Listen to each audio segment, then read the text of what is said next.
মুখে বাসা থেকে বের হলাম আর আশেপাশে তাকিয়ে চেনার চেষ্টা করছি এটা কোথায়।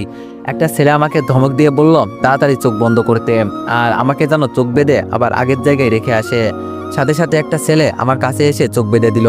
আমাকে গাড়িতে তুলতেই পেছন থেকে পাখি বলল, ওই ওকে হাসপাতালে রেখে আসো, আর হাসপাতালের বিলটাও দিয়ে আসবে। পাখির কথা মতো ওরা আমাকে হাসপাতালে নিয়ে গেল। ডাক্তার এসে আমাকে কিছু ট্রিটমেন্ট করে দিয়ে গেল আর বলল এখানে 2 দিন থাকতে হবে। হাসপাতালে থাকার আমার এত ইচ্ছা নাই, আমি একা আর এই হাসপাতালে থেকে যেতে পারবো না। শরীরটা অনেক দুর্বল হয়ে গেছে আমার। মাসিকে কল করতেই ওর ফোন বন্ধ বলছে, কিন্তু এই সময়ে মাসার ফোন বন্ধ বলছে কেন কিছুই বুঝতে পারছি না। বাড়িতে ফোন করে তুবাকে বললাম হাসপাতালে আসতে।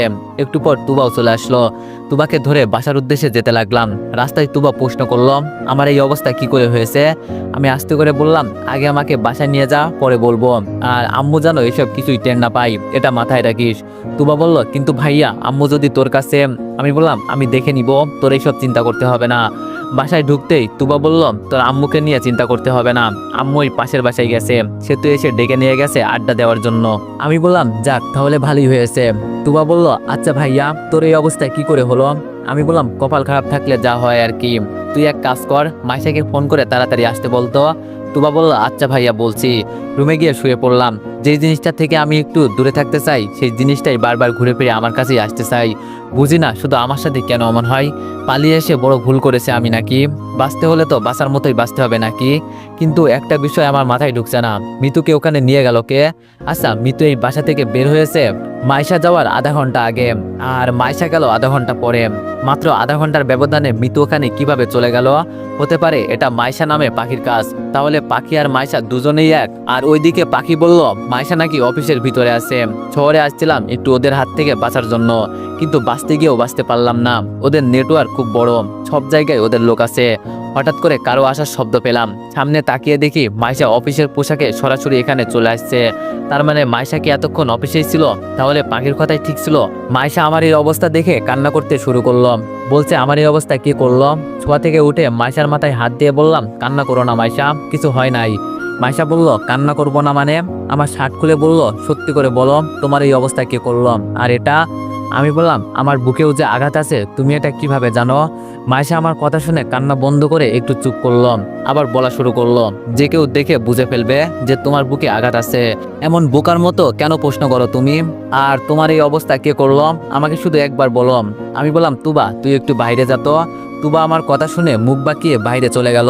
তুবা যেতেই মাইশা আমার মুখে হাত দিয়ে কান্না করতে করতে বলল তোমার এই অবস্থা দেখে আমার খুব খারাপ লাগছে। প্রিয়জন যদি অসুস্থ থাকে তাহলে আমি কিভাবে ঠিক থাকবো বলো?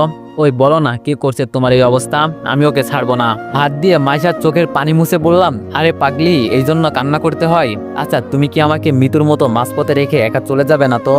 মাইশা আমার ঠোঁটে ঠোঁট লাগিয়ে কিছুক্ষণ পর ছেড়ে দিয়ে বলল এই জীবন যতদিন আছে ততদিন তোমাকে ছাড়া আমি এক মুহূর্ত থাকতে পারবো না। আমাকে কি তোমার মৃত্যুর মতো বেঈমান মনে হয়? আমি পাশে থাকতে তোমার কিছুই হবে না। আর একদিন যদি আমার অনুমতি ছাড়া বাইরে যাও না মেরে ফেলবো একদম। আজকে যদি তোমার কিছু হয়ে যেত। আচ্ছা এটা তো বললে না তোমার সাথে এমন করলো কে? আমি বললাম এই প্রশ্নটা জিজ্ঞেস করো না মাইশা, বলতে পারবো না। মাইশাকে না বলার একটাই কারণ আছে, পরে বলবো। মাইশা বলল ওকে বেবি বলতে হবে না, আগে তুমি সুস্থ হও পরে শুনবো। কি ব্যাপার মাইশা আমাকে বেশি জোর করলো না কেন? মাঝে মাঝে ওকে দেখে আমার সন্দেহ হয়, আবার ওর আচরণে মনে হয় মাইশা নামের ব্যক্তি 2 জন আছে। মাইশা আমাকে ছেড়ে বলল আমি অফিসের মিটিং রেখে ওদের বসিয়ে রেখে আসছি, বলছি যাবো আর আসবো, এখন কি আমি যেতে পারি স্যার? আমি বললাম ও চলে যাবে, আচ্ছা তাহলে যাও। মাইশা বলল রাগ করছো বুঝি? আমি বললাম না রাগ করার কি আছে, কাজ তো করতেই হবে। মাইশা বলল বিয়ের পর অন্য কোনো কাজই করব না, তোমার সেবা করে করে সারা জীবন কাটিয়ে দিব, আর তুমি সবকিছু দেখাশোনা করবে। আমি বললাম সে পরে দেখা যাবে। মাইশা বলল আমি কি রাতে আসবো? আমি বললাম না তোমার আর কষ্ট করে আসতে হবে না, এমনি জার্নি করে রাতে ঘুমাতে পারোনি। মাইশা বলল আচ্ছা নিজের খেয়াল রাখবে কেমন, যদি বেশি কষ্ট হয় আমাকে কল করবে, আমি সাথে সাথে এখানে চলে আসবো। মাইশা উঠে চলে যাবে। আমি আবার ওর হাত ধরে বললাম মন চাই তোমাকে আমার কাছেই রেখে দিই। মাইশা আমার দিকে তাকিয়ে বলল আজকে এত ভালোবাসা কোথা থেকে আসছে তোমার? হ্যাঁ। আমি বললাম ভালোবাসা তো অনেক আছে কিন্তু দেখতে পারছি না, হঠাৎ করে কথা বন্ধ করে বসে আছি। মাইশা আমার হাত ঝাঁকি দিয়ে বলল ওই তোমার কি হয়েছে, হ্যাঁ কথা বলছো না কেন? আমি বললাম শরীরটা অনেক খারাপ লাগছে মাইশা, বুঝলাম না হঠাৎ করে কেন এমন হচ্ছে। মাইশা আমার পাশে বসে বলল থাক আজ আর যাবো না অফিসে, যদি তোমার কিছু দরকার লাগে তখন কে আসবে? আমি বললাম থাক লাগবে না, তুমি অফিসে চলে যাও। মাইশা বলল আরে না, চুপচাপ বসে থাকো, এখন কাপড় তো চেঞ্জ করতে হবে, সব তো বাসায় রেখে আসছি।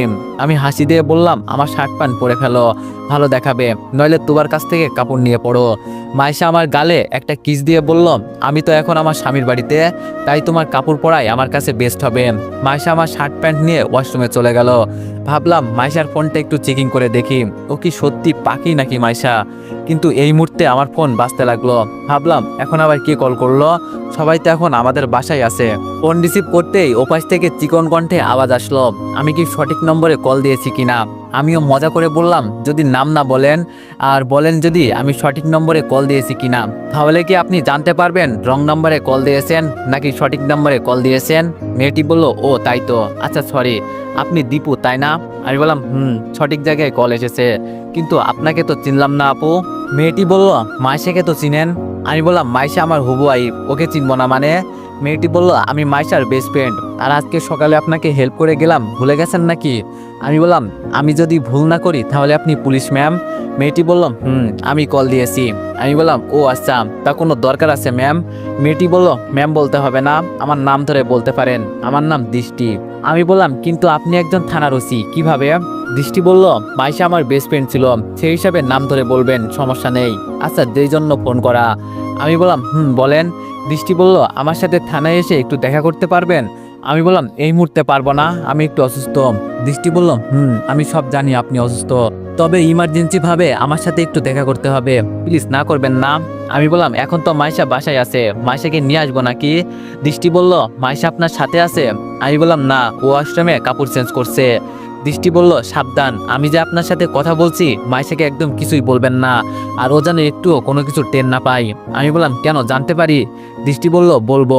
আচ্ছা আজকে তো বিকাল হয়ে গেছে, রাতে আসতে পারবেন, আমি গাড়ি পাঠিয়ে দিব। আমি বললাম মাইশা আজকে বাসায় থাকবে হয়তো, দেখি সকালে সময় করে চলে আসবো।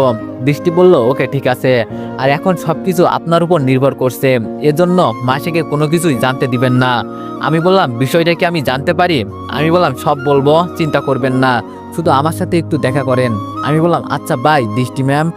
মাইশা হয়তো এখন বের হবে, ফোন করার আগে দৃষ্টি বলল শুধু দৃষ্টি বলে ডাকবা কেমন, আর কালকে যখন বের হবে আমাকে একটা কল করবে, নিজেকে ঢেকে বের হবে যাতে কেউ তোমায় দেখেও চিনতে না পারে। ফোন ডাকার পর বসে চিন্তা করছি দৃষ্টি কি নিয়ে গবেষণা করছে যে আমাকে যেতে বলছে, নাকি ও আমার মতো একই বিষয় নিয়ে কোনোভাবে চিন্তিত হয়তো। ভাবছিলাম মাইশার ফোনটা একটু চেকিং করে দেখব, কিন্তু তার হলো না। হায়রে কপাল, হঠাৎ করে মাইশার দরজা খুলে ওয়াশরুম থেকে বের হলো। মাইশাকে দেখে আমি তো পুরোই টাস্কি খেয়ে গেলাম। একটা মেয়েকে শার্ট প্যান্ট পরা অবস্থায় এতটা পরিমাণে সুন্দর লাগতে পারে সেটা তো আমার জানাই ছিল না। আমি তো ওর রূপের আগুনে সত্যি মারা যাব। মাইশা আমার কাছে এসে চুপটি করে আমার পাশে বসলো, জোরে একটা চিমটি দিয়ে বললাম এই যে সাহেব কি হয়েছে, এমন নেবার মতো চোখে তাকিয়ে কি দেখেন। হাসি মুখে বললাম দেখছি একটা মেয়েকে শার্ট প্যান্ট পরা অবস্থায় কতটা আকর্ষণ লাগে, সত্যি আমি তোমার মায়ায় পড়ে গেছি। আচ্ছা এতটা পরিমাণে সুন্দর কেন তুমি বলো তো। মাইশা আমার নাকের সাথে ওর নাক মিলিয়ে বলল সত্যি আমি সুন্দর। আমি বললাম খুব সুন্দর, মন চাই তোমাকে আমি। মাইশা বলল থাক আর বলতে হবে না এইসব বিয়ের পর। আমি বললাম খুব জড়িয়ে ধরতে ইচ্ছা করছে মাইশা, কিন্তু পারবো না। মাইশা বলল ইস আমার বাবুটার বুকে অনেক ভালোবাসা আছে না, থাক সব ভালোবাসা জমা রাখো, পরে আমি সবগুলো হিসাব করে নিব। মাইশার থেকে সরে গিয়ে বললাম মাইশা একটা কথা বলবো। মাইশা বলল এজন্য কি অনুমতি নিতে হয় পাগল, বলো। আমি বললাম এই পোশাকে সাবধান, কোথাও বের হবা না, এখানে থাকতে পারো সমস্যা নেই, আম্মু আর তুবা কিছু বলবে না, কিন্তু বাইরে কারোর সামনে একদম যাবে না। আমি চাই না আমি ছাড়া তোমাকে এমন ভাবে কেউ দেখুক। মাইশা বলল আমার পাগলটার আমাকে নিয়ে অনেক চিন্তা আছে দেখি, তোমাকে এত চিন্তা করতে হবে না বেবি, আমি তো তোমাকে দেখানোর জন্য পোশাক পরছি, আর বাইরে যাব কেন, আমার কি মাথা খারাপ হয়ে গেছে। আমি বললাম আই লাভ ইউ। মাইশা বলল না এখন না, আগে তুমি সুস্থ হও, পরে তোমাকে আমি আমার চোখের সামনে থেকে কোথাও যেতে দিব না। আমি বললাম তাই বলে এই প্রশ্নের উত্তর দিবে না। মাইশা বলল আমার চোখের দিকে তাকিয়ে বলো তো তোমার এই প্রশ্নের উত্তর কি হবে।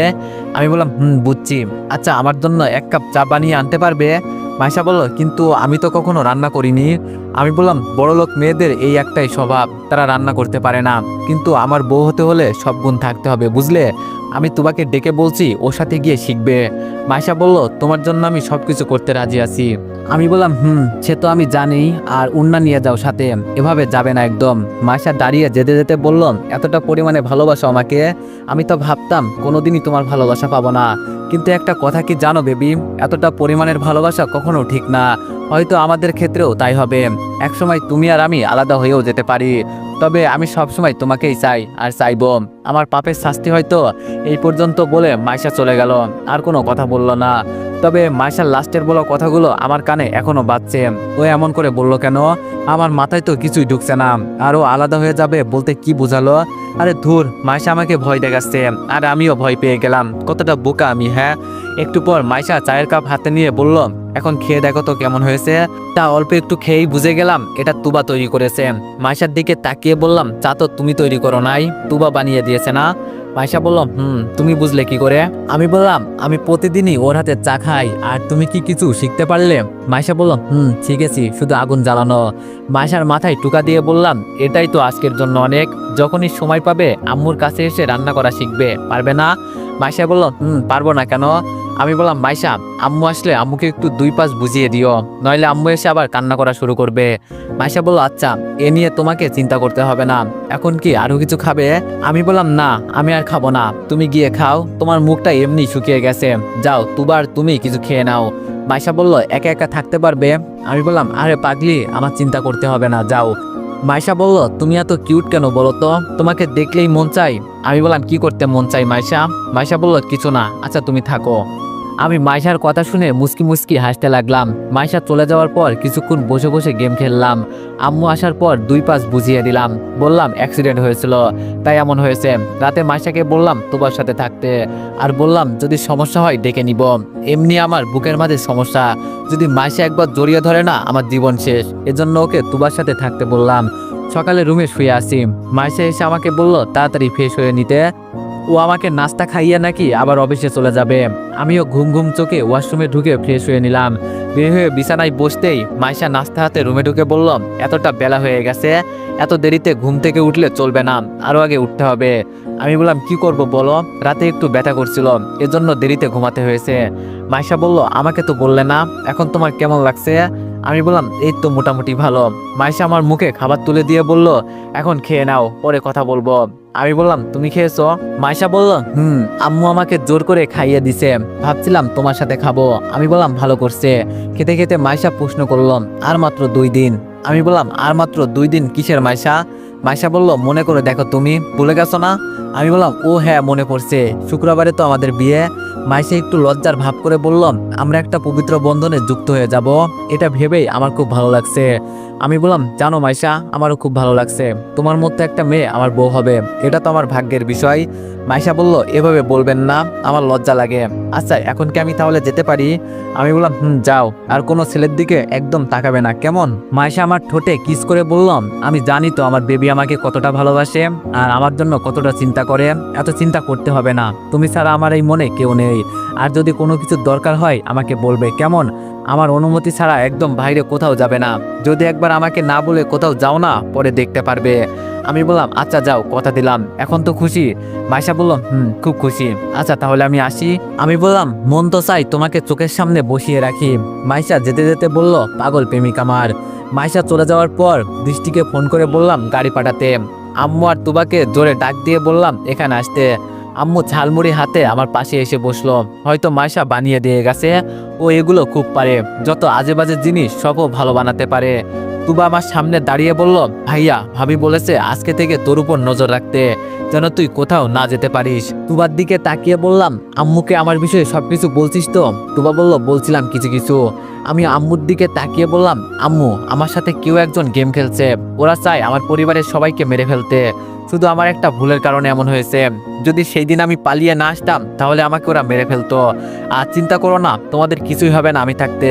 আম্মু আমার মাথায় হাত দিয়ে বলল, কিন্তু বাবা, আমার ভয় হয় যদি তোর কিছু হয়ে যায়, আর ওদের সাথে লাগতে গেলি কেন? আমি বললাম, এখানে আমার কোনো দোষ ছিল না আম্মু, ওরা আমাকে রাস্তা থেকে তুলে নিয়ে গিয়েছিল, চিন্তা করো না, আমার কিছু হবে না। আর তুবা, তুই ভালো করে শোন, আজকে থেকে আমি কোথায় যাই আর না যাই মাইশাকে কিছু বলবি না একদম। মাইশা যেন কোনোভাবেই জানতে না পারে আমার বিষয়ে। আম্মু আমার মুখে ঝালমুড়ি দিয়ে বলল, ও তো তোর জীবনের সাথী হবে, তাহলে ওকে তো বলা দরকার না সবকিছু। মনে মনে বললাম, কি করে বুঝাই তোমাকে আম্মু, এখানে মাইশা নামে ব্যক্তি দুইজন আছে। আমি এখনো শিওর না কোনটা আসল মাইশা আর কোনটা নকল মাইশা, তবে খুব তাড়াতাড়ি এর সমাধান খুঁজে বের করব। আম্মুকে হতাশ না করে বললাম, দেখো আম্মু, মাইশা সারাদিন অফিস করে, নানা রকম চিন্তা থাকে ওর মাথায়, কখন কি করবে, তাই ওকে আর কোনো বাড়তি টেনশন দিতে চাই না। আমার বিষয় বরং আমি নিজেই দেখে নিব। তুবা আমার পাশে বসে বলল, কিন্তু ভাইয়া ভাবি যে বলল। আমি বললাম, তোর ভাবি আমার থেকে ভালো হয়ে গেল তোর কাছে? তুবা আমার হাত ধরে বলল, সরি ভাইয়া, আর হবে না। আমি বললাম, মনে থাকে জানো। এখন বাইরে গিয়ে দেখ, একটা পুলিশের জিপ গাড়ি আসার কথা, আসলে আমাকে ডাক দিবি। আম্মু ধমক দিয়ে বলল, এই অসুস্থ শরীর নিয়ে এখন আবার কোথায় যাবি? আমি বললাম, আম্মু তোমার কিছু চিন্তা করতে হবে না, কিছু হবে না আমার। আম্মু বলল, কিন্তু পুলিশ আসলো কেন? আমি বললাম, ওই মনে করো তোমার ছেলের কাজে এখন পুলিশ সাহায্য করবে, এখন আমি আর একা না। আম্মু বলল, আচ্ছা সাবধানে সবকিছু করিস। আম্মু চলে যাওয়ার পর রেডি হলাম। তুবার ডাক দিয়ে বলল, গাড়ি এসে গেছে। আস্তে আস্তে হেঁটে গিয়ে গাড়িতে বসলাম। আমাকে নেওয়ার জন্য দুইজন কনস্টেবল এসেছে। আমাকে যে পুলিশ সাহায্য করবে এই জন্য আম্মুকে বললাম, যেন আম্মুর মনের ভিতর থেকে ভয়টা দূর হয়ে যায়। গাড়ি থেকে নেমে থানার ভিতরে যেতেই একটা ছেলে হাতে ইশারা করে দেখিয়ে দিল ভিতরে যেতে। ভিতরে গিয়ে দেখি দৃষ্টি ম্যাম বসে বসে কি জানি লেখছে। আমার উপর না তাকিয়েই বলল, পর্দাটা ভালো করে টেনে আসতে। আমিও তাই করলাম। দৃষ্টির সামনে গিয়ে বসতেই বলল, অনেক আশা নিয়ে আপনাকে এখানে আনছি, আশা করি আপনি আমাকে হতাশ করবেন না। আমি বললাম, না ম্যাম, হতাশ করার কি আছে, যা সত্যি আমি তাই বলবো, একটা কথাও মিথ্যা বলবো না। দৃষ্টি বলল, আপনি হয়তো কিছুটা হলেও আন্দাজ করে ফেলেছেন আপনাকে কেন আমি এখানে ডেকে নিয়ে আসছি। আমি বললাম, আন্দাজ এখনো করতে পারিনি, তবে আপনি বললে হয়তো কিছু বলতে পারবো। দৃষ্টি ম্যাম মাথা নিচু করে নিচে একবার কি জানি দেখলো। কিছুক্ষণ পর আমার দিকে তাকাতেই আমি বুঝে গেলাম উনি কান্না করছে। আমি অবাক হয়ে বললাম, আপনি কান্না করছেন কেন ম্যাম, কি হয়েছে আপনার? দৃষ্টি বলল, কান্না করছি কেন আমি তাই বলছো না? আমার জীবন ওরা নষ্ট করে ফেলেছে। আমি ওনাকে আশ্বাস দিয়ে বললাম, কি হয়েছে আমাকে বলুন তো, আমি যতটুকু সম্ভব হয় সাহায্য করব। দৃষ্টি বলল, আমার আপন বলতেই পৃথিবীতে একটা মাত্রই ছোট বোন ছিল। সেই দিন কলেজ থেকে আসার পর ওকে আর খুঁজে পাওয়া যাচ্ছে না। আর আমি ভালো করেই খোঁজখবর নিয়ে দেখছি, আমার বোনের মতোই অনেক ছেলে মেয়ে এভাবে নিরুদ্দেশ হয়ে গেছে। অনেকেই আমাদের থানায় এসে ডায়েরি লিখে গেছে, কিন্তু আমরা কিছুই করতে পারলাম না। কি করব আমি বলেন, যেখানে আজ 10 দিন ধরে আমার বোনকে খুঁজে পাওয়া যাচ্ছে না। আমি বললাম, কি 10 দিন? দৃষ্টি বলল, 10 দিন। এবার আমার চোখ দিয়ে পানি পড়ছে দৃষ্টি ম্যামের কথা শুনে। আমি কথা বলার মতো কোনো শব্দ খুঁজে পাচ্ছি না, কি বলে ওনাকে সান্ত্বনা দিব তাই চিন্তা করছি। ম্যাম ওনার চোখের পানি মুছে বলল, একি আপনি কান্না করছেন কেন? যেখানে আমার বোনকে আমি খুঁজে পাচ্ছি না সেখানে আপনি? তোতলাতে তোতলাতে বললাম, আপু আপনার বোনকে হয়তো ওরা মেরে ফেলেছে। দৃষ্টি লাফ দিয়ে উঠে আমার গলা চেপে ধরে চিৎকার দিয়ে বলল, এই তুই কি বললি, আমার বোনকে মেরে ফেলছে মানে কি বলতে চাস? তাড়াতাড়ি একটা মেয়ে এসে দৃষ্টি ম্যামকে ছাড়িয়ে বলল, শান্ত হন ম্যাম, এত রেগে যাবেন না। অনেকটাই সময় চলে যাওয়ার পর ম্যাম আমাকে সরি বলে বলল, কি করব বলো, নিজের আপন মায়ের পেটের বোনের নামে এইসব শুনলে রাগ কার উঠবে না বলো, আর হঠাৎ করে এই কথা বললে কেন? আমি বললাম, তার আগে একটা কথা জানতে চাই, আমাকে কিভাবে আপনি সন্দেহ করলেন যে আমি এইসব সম্পর্কে জানি? দৃষ্টি ম্যাম একটা ভিডিও আমার সামনে প্লে করে বলল, এই যে এখানে দেখো, ভিডিওতে দেখা যাচ্ছে আমার চোখ বেঁধে নিয়ে যাচ্ছে, আর ভিডিওর শেষে আমাকে আবার হাসপাতালের বেডে দেখা গেল। দৃষ্টি ম্যাম ফোনটা হাতে নিয়ে বলল, এজন্য তোমার উপর আমার একটু সন্দেহ, তুমি হয়তো এই সম্পর্কে কিছু বলতে পারবে। আমি বললাম, বলবো এক সত্যি, যদি আমাকে ওদের মারতে সাহায্য করেন। দৃষ্টি বলল, অবশ্যই করব, যদি সেটা ন্যায় বিচার হয়। আমি বললাম, তাহলে শুনুন, প্রথম থেকে শুরু করে পাখি আর মিমের হাজবেন্ডের বিষয়ে সব বললাম, আর মাইশা আর পাখির মতো মেয়ে দেখতে যে দুইজন সেটাও বললাম। আমার শরীর থেকে শার্টটা খুলে দেখিয়ে বললাম, আমি একা আর ওরা অনেকজন, কিভাবে পারি বলেন, কি করার আছে আমার? দৃষ্টি ম্যাম কান্না করতে করতে বলল, তাহলে আমার বোনকে ওরা? আমি বললাম, হয়তো এখনো মারে নাই, এই কারণটা পরে বলবো, তবে আমাদের কিছু একটা করতে হবে। দৃষ্টি বলল, প্রতিটা থানায় প্রতি রিপোর্ট আসছে যে মানুষ নাকি উধাও হয়ে যাচ্ছে, আর ওরা এতটা পরিমাণে নিকৃষ্ট কিভাবে হতে পারে? ছাড়বো না আমি ওদের, তবে তুমি কি কোনো ঠিকানা বলতে পারবে ওদের? আমি বললাম, দেখেন ম্যাম, সবসময় আমার চোখ বেঁধে নিয়ে গেছে, খুব চেষ্টা করছি আমি জানতে যে আমি কোথায় আছি, কিন্তু পারিনি, খুব চালাক ওরা। দৃষ্টি বলল, আমার বোনের তো কিছু হবে না, আমি বললাম, আমি যতটুকু আন্দাজ করছি মাইশা যদি আপনার বেস্ট ফ্রেন্ড হয় আর মাইশা যদিও দুইজন হয় তাহলেও কোনো সমস্যা নেই, কারণ আপনি যদি ওদের ধরার জন্য ওদের পিছনে পড়েন তাহলে আপনার বোনকে দেখিয়ে আপনাকে ভয় দেখাবে, এজন্য হয়তো আটকে রাখছে। আমার কথা শুনে দৃষ্টির দেহ হয়তো প্রাণ ফিরে আসছে, চোখের পানি মুছে বলল, একটা মানুষ কিভাবে আরেকটা মানুষকে মারতে পারে? আমি বললাম, ওরা টাকার জন্য সব পারে ম্যাম। দৃষ্টি বলল, আচ্ছা মাইশার কাহিনী বের না করে ওকে তুমি বিয়ে করলে পরে যদি। আমি বললাম, কি করব বলেন, আম্মুকে আমি কষ্ট দিতে পারবো না, আর মাইশা আমাকে খুব ভালোবাসে। আমার বিশ্বাস মাইশা নামের ব্যক্তি দুইজন আছে। দৃষ্টি বলল, এমনটা ভাবার কারণ? আমি বললাম, কারণ হলো পাখি নামের যে আছে ওর চেহারাটা একটু কালো আর মাইশার চেহারা উজ্জ্বল। মাইশার মনের ভিতরে আমার জন্য সবসময় ভালোবাসা দেখছি। যে আমাকে নিজ হাতে খাইয়ে দিতে পারে সে কি আমাকে নিজ হাতে মারতে পারবে? আপনার কি বিশ্বাস হয়? দৃষ্টি বলল, কি বলবো, কিছুই বলতে পারবো না, তবে আমি ওদের কাউকে ছাড়বো না। আমি উপর মহলে কথা বলবো, আপনি আমাদের সাথে কাজ করবেন, আমাদের খুনি পর্যন্ত যেতে হেল্প করবেন, বিনিময়ে আপনাকে টাকা দেওয়া হবে। আর যদি সফল হই আমি উপর মহলে অনুরোধ করব আপনার জন্য যেন আপনার একটা সরকারি চাকরি হয়ে যায়, বাকিটা আপনার ইচ্ছা। আমি বললাম, সে পরে দেখা যাবে, আগে আমি একা ছিলাম তাই কিছু করতে পারিনি, কিন্তু এবার করব। মিমের হাজবেন্ডের আর আমার এক্স বউ মৃত্যুর ভিডিও দিয়ে বললাম, এই যে একটা প্রমাণ, আস্তে আস্তে সব হয়ে যাবে। দৃষ্টি বলল, আপনাকে অনেক অনেক ধন্যবাদ, তাহলে এখন থেকে আপনি আমাদের সাথে কাজ করবেন। আমি বললাম, কিন্তু আমি তো অসুস্থ। দৃষ্টি বলল, 10 দিন সময় দিলাম আপনাকে সুস্থ হতে, এই 10 দিনে সবকিছু বন্ধ থাকবে, 10 দিন পর আমার সাথে এসে দেখা করবেন। আর আপনার হাত ধরে বলছি, যদি ওরা আবার আপনার সাথে কথা বলতে চেষ্টা করে আমার বোনের বিষয়টা একটু দেখবেন, যদি কল দেয় সাথে সাথে আমার সাথে কন্ট্যাক্ট করবেন, ওদের লোকেশন ট্যাগ করতে হবে। আমি বললাম, আচ্ছা যতটুকু সম্ভব আমি চেষ্টা করব। দৃষ্টি হাতে গিয়ে দিয়ে বলল, তাহলে আজকে থেকে ফ্রেন্ড। আমি বললাম, কিন্তু আপনি এত বড় একজন। দৃষ্টি বলল, কোনো কিন্তু নয়, আমাদের একসাথে এগিয়ে যেতে হবে, তাই ফ্রেন্ড। দৃষ্টির সাথে হাত মিলিয়ে বললাম, ওকে ঠিক আছে। দৃষ্টি বলল, তাহলে আজকে থেকে তোমার জন্য খুব শক্ত একটা টিম তৈরি করব, শুধু তুমি একটু সুস্থ হও। আমি বললাম, ঠিক আছে। দৃষ্টি বলল, দীপু যাওয়ার আগে একটা বিষয় মাথায় রেখো, তোমার বিয়ে কার সাথে হচ্ছে? আমি বললাম, এমনি খুব চিন্তায় আছি, আর টেনশন দিবেন না, মাইশাকে আমার বিয়ে করতেই হবে, নইলে আম্মু মন খারাপ করবে। থাক, এইসব আমার বিষয় আমি দেখে নিব, তোমার চিন্তা করতে হবে না। দৃষ্টি বলল, আচ্ছা দাঁড়াও, টেলিফোন এসেছে, হয়তো স্যার কল দিয়েছে, দেখি কি বলে। দৃষ্টি কিছুক্ষণ কথা বলে বলল, অলরেডি এই রহস্য সমাধান করার জন্য আমাকে কালকে ডাকা হয়েছে, সাথে আপনার কথাও বলবো সব বিষয়ে, তাহলে হয়তো ওনারা একটু ভরসা পাবে। আমি বললাম, যা ভালো বুঝেন। আচ্ছা আমি এখন তাহলে যাই। দৃষ্টি বলল, ওকে যাও, কিন্তু মনে রাখবে 10 দিন সময় আছে তোমার হাতে। আমি বললাম, বলতে হবে না, আর শুক্রবারে চলে আসবেন। দৃষ্টি বলল, আমি তোমাকে কিছু বলবো না, মাইশা আমার বেস্ট ফ্রেন্ড, তবু ওকে আমার সন্দেহ লাগে, আমার মন বলে ও অনেক ভালো একটা মেয়ে। আমি বললাম, আমার কপালে যা আছে তাই হবে, এ নিয়ে এত চিন্তা করি না। দৃষ্টি টেবিলের উপর হাত রেখে বলল, আমার হাতে হাত রেখে প্রতিজ্ঞা করো বেইমানি করবেন আমার সাথে। দৃষ্টির হাতে হাত রেখে বললাম, বিশ্বাস করতে পারেন আমাকে, আমি ওদের কাউকে ছাড়বো না। দৃষ্টি হাসি মুখে একটা চকলেট দিয়ে এক কনস্টেবলকে ডেকে বলল, ওকে খুব সাবধানে বাসায় পৌঁছে দিয়ে আসো, কারণ ও আমার একমাত্র প্রমাণ। আমি বললাম, এত চাপ নিবেন না দৃষ্টি ম্যাডাম, আর শুক্রবারের সময় মতো চলে আসবেন। থানা থেকে বের হয়ে জিপে উঠলাম, হঠাৎ রাস্তার এক কোণে। তো এভরিওয়ান, সবাই নেক্সট পার্টের জন্য অপেক্ষা করো, আর সবাই একটু বেশি বেশি লাইক আর কমেন্ট করে দিও। ধন্যবাদ।